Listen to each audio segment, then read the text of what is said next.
Well, folks, welcome back to the build, the RS Racecraft 3.3 meter with the Honda Turbo boat build.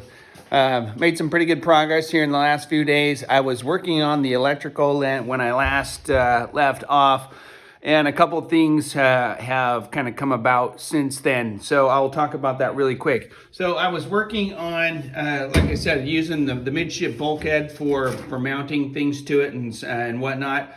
I was originally going to mount the battery and everything over on the driver's side, but when I started routing the wires and everything, it just made more sense to do everything on this side. So here's the little battery, and I just took the whole bracket out of the Honda. So, fuse box and whatnot, the main kind of harness here, and then the shorter battery cables and stuff. So I just wanted to keep that all together, and it made sense to put on the right side.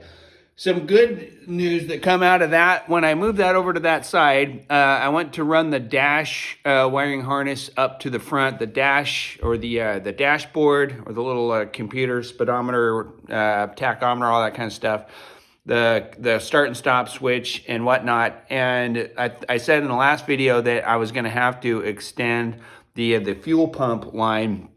And I started looking at it, it's like, man, I think I can just undo the wiring harness and pull that fuel pump back, which I was able to. And it came back to here. Well, the dash runs up even a couple feet further. So, but I still had to extend the sending unit. So there was two wires that went from the fuel pump back here, or the fuel main system back here, that I had to extend two wires from the dash cluster up there through here. But the main power wires for the pump and whatnot, those were long enough to reach there. So I only had to extend two wires on this whole wiring harness. So that was pretty nice surprise. I thought I was gonna have to do more than that.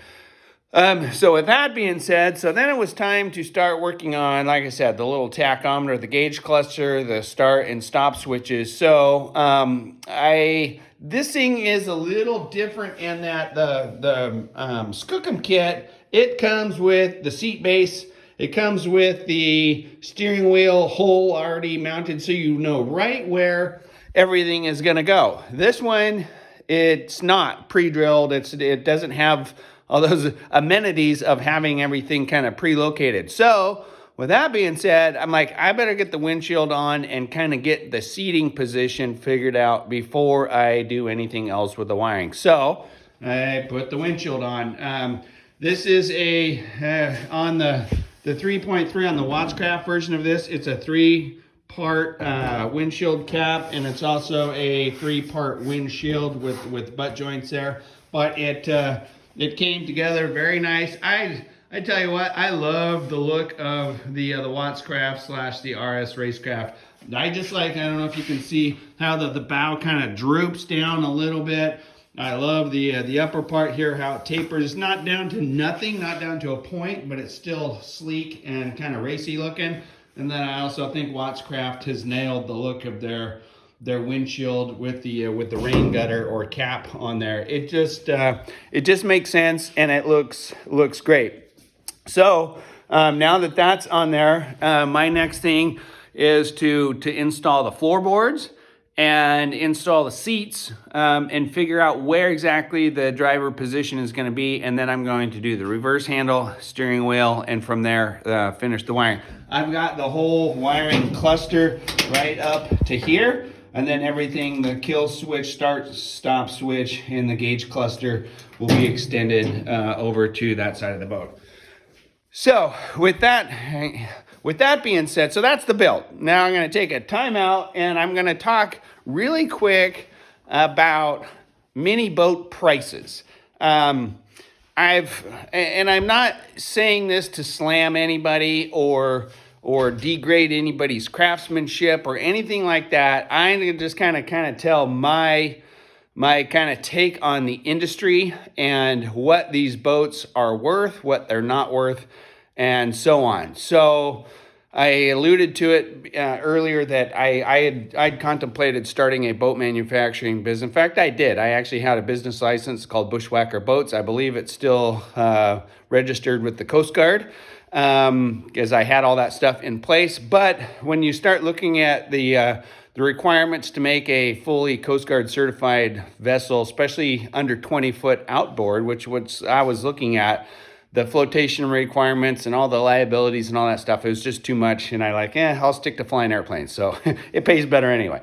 So I wanted to talk to everybody about the price of a boat and what it takes to build one of these. And what when you see the price of the kits on the websites, what additionally does it take to get these things built? So I came up with some numbers here, and I just pulled this right off of the RS Racecraft, and I'm talking about the Skookum 13 kit, so because that is to me the most complete kit. So their kit is $54.99, and the pump, the hydro blaster is $12.99. So there's the big thing about their Skookum kit. You get the midship bulkhead, you get the forward bulkhead, you get the seat bases, you get the UHMW kit that comes with it, you get the fuel tank kit that comes with it. That is all included in that $54.99 price. So then I continue on with a couple options that I put on the boats that I built so far. Little handrails, the bow eye. Actually, I've been building those myself. The fuel cap, the hinges, the weld-on hinges for the engine cover, and then things that you kind of have to have. You have to have the finger throttle of some sort, $50. The adapter for the steering wheel, $75. The steering or the bat wing steering wheel, $49. The steering helm, the jet boat helm, you can shop around all you want, but they might be making a few bucks off of those, but they're $155. The reverse handle, that Triple S, I think those are made in New Zealand. Those things are not cheap, $370. Steering reverse cable, steering cable, $179. Reverse cable, $120. And if you're going to get a good, I'll tell you right now, I'll be totally transparent with this. If you're going to get a good, their PRP seats, their bench seats, those are $825. If you want to go cheaper, and there's nothing wrong, I actually really like these seats. They're just the Razor seats, and I found those off of eBay. Now, you find some that are in better shape than others. Some aren't so good, but I've been finding pairs of those for about anywhere from $150 to $250 for a pair of those.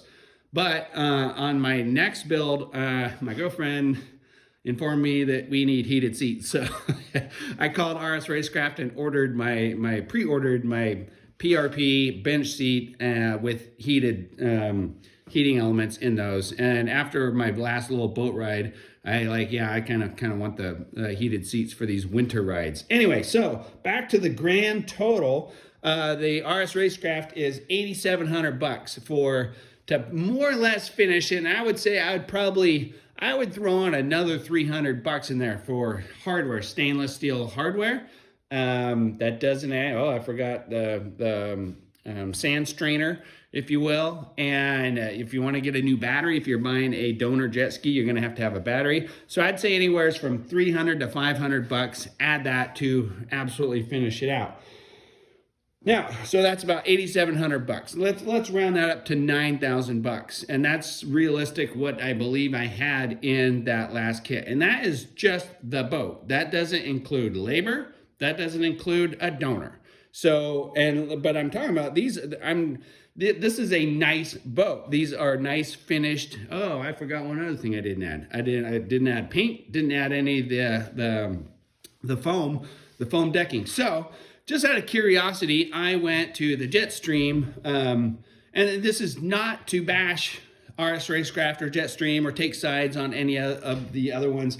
I'm just telling you what I've researched, and when I compared the kits with the Jetstream and how much one of those costs. So when I added their Buccaneer, it's $42.50, and these are Canadian dollars. But compare that to a RS Racecraft, I had to at least do the 1/4 inch upgrade to the bottom. That's $350. The handrail, $60. The UHMW, not included in that kit. It is included in the Skookum. So that's $750. The dash, $55. Their pump, $1,500. The whole steering, it comes as a whole kit. Their steering kit was $500. Fuel tank, again, that is included in the Skookum. It's not included in the Jetstream 350. Their seats, look like the same seats. PRP bench seats were $710, and that comes to a grand total of $85.25 Canadian dollars to compare to the $87.27 of the RS Racecraft, or it's about $6,700. So $8,700 compared to $6,700. So yes, a Jetstream is $2,000 cheaper. The way that I priced it out to a Skookum 13. Now, if you're thinking, holy crap, that's a lot of money difference, it's really not, because a lot of the stuff is already done. And like I talked about in before, like time is money. Like just having all this stuff like kind of pre-drilled and pre-located, and the RS Racecraft, they have the fuel tank and everything is like kind of plumbed and everything ready for you. They have the gauge cluster, it's already pre-drilled for the steering wheel. All that kind of stuff adds up. So is it worth it? I'm not here to say if it is or not, but if I like the RS Racecraft, I do want to build a Jetstream someday, and I also want to build a the Mini-Jet Inc., one of their kits. I'd also like to build an Atom boat, and man, I'd really like to build a liquid violation boat if I could ever get my hands on one of those. So this is not comparing the manufacturers. It is to let everybody know what it costs to build one of these boats. So now let's get into the donor. You could absolutely go get a donor, probably an 1100 Kawasaki for under $1,000. I think that's fair to say. Maybe even a little bit cheaper, maybe a little bit more expensive. So $1,000, you can, so say you can go do that, add $1,000 to those kits or whatever, and you're gonna have, you could be into one of these boats, have a boat for under $10,000 or right around $10,000. But that's 120 horsepower two-stroke with all the restrictions when it comes to that. One thing I've learned in racing is horsepower is money. There's no way around that. If you want more horsepower, it's gonna cost you money. So if you're gonna go start kind of making your way up to the naturally aspirated, you're getting 140, 150, 160 horsepower and up, then it is going to be more and more money. So to kind of, and I'm just going to talk right now about the Yamaha boat that I have for sale. It's a 2010 SHO, and I have that listed for $29,900. Now realize that like I said, I have $9,000 into just the boat. Now, if you can go find a Yamaha SHO with low hours, that thing had 75 hours when I bought it. If you can find one of those for under $10,000 right now, shoot me a link to it, because I'll probably go buy it, because you just can't find them. And if a builder like myself or anybody else are building and selling these, there's also more time into finding these things. So I'm on eBay, I'm on Marketplace, I'm on the auction sites, I'm on Craigslist, and that's all time to go find these donor skis, unless you're one of the big manufacturers and you're buying brand new or whatever. So my price for that Yamaha is $29,900. So I got, that's $9,000 into the boat and all the hardware to do it. And so like I said, if you can find a SHO for 75 hours for under 10 grand, let me know. So now you're up to $20,000, and then you still don't have a trailer. You still haven't put a single hour into finishing that out. I painted that boat. I put foam on that boat. I tricked it out. I feel like it's a beautiful looking kind of boat. So that's how I justify that price of $29,900. And so realize, like, when you're looking at these boats for sale, the biggest difference, aluminum is aluminum. Aluminum, for all intents and purposes, about $2.80 to $3 a pound. So when you can't really say that, hey, the Wattscraft is better than the Jetstream and the Jetstream is better than the Mini-Jet. It's all by the pound in aluminum. Now, do you just happen, and to me, like I said, I like the look of the RS Racecraft. It's simple as that. I like the look of it. I like their design, the 3/8 scale. So if you like the Jetstream, blah, blah, blah, there's not a whole lot of difference in the value of the aluminum or just that kit, other than that, and other than how much bending they did, CNC drilled holes and all that kind of stuff that saves you money. So I've seen some boats that are for sale for like, I don't even know what brand it was. Let's just say it was a Jetstream, and it was a Kawasaki 1100 two-stroke, and it was for sale for $35,000. That they could have found that jet ski for $1,000. I mean, that's what I'm talking about. Is so be careful when you're looking around the internet. It just kind of drives me nuts when some person who's not kind of read up on that, they might go pay $35,000 for a two-stroke Kawasaki, or they're going to sit there and bash something like the Yamaha. It's got 270-ish horsepower. It's got a tune. It's got a two-stage inducer impeller.